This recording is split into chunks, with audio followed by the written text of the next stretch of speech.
today we're studying about work and education. And believe it or not, work was actually God's idea. So if God created work, I imagine he created it to be a blessing. Why?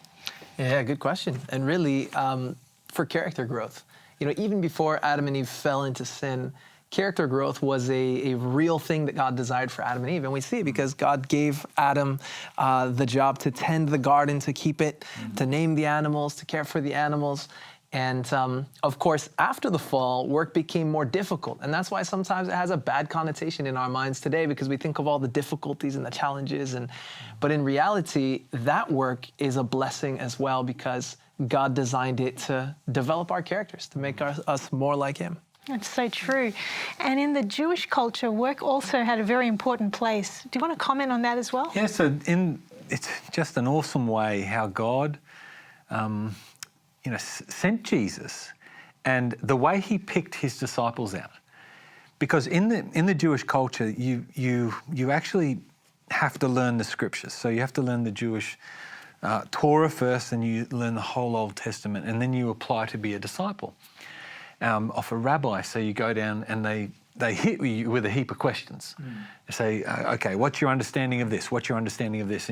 And you know everything you've learnt, you're now going to present. If you fail at any point, along that journey, and you're not really up to the standard, you go and do your father's trade.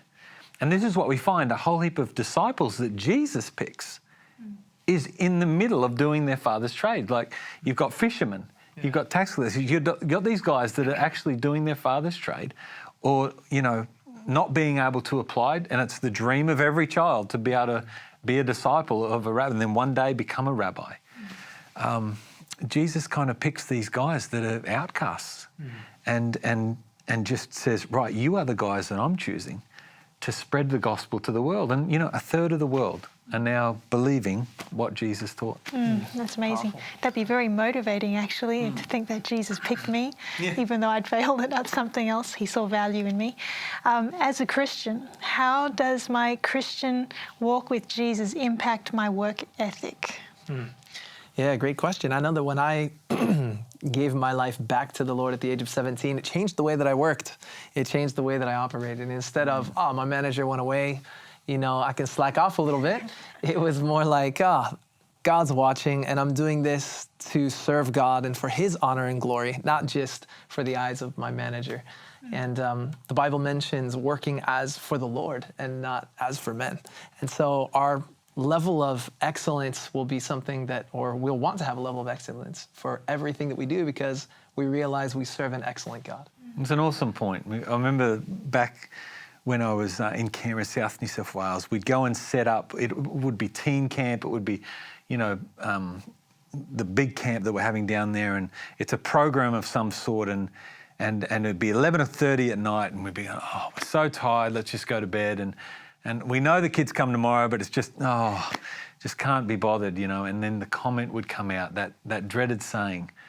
Well, it's not a dreaded saying, but it's not to God's standard. And that would drive us, that would pick us up and kind of go, no, it's not. And it reminded us who we're serving and who we're doing this work for. And, the standard would actually lift, and we have stuff, and the kids would come, and it'd just be an awesome week. And a lot of the times, because we put that extra effort in, that excellence. I think this is a really nice place we can wrap this all up, because the God we serve is a God who does everything excellently. He does everything so well. And because of that, we should give to him our very best and strive to give him our best energies and our best efforts, because we love him and we just appreciate him and who he is.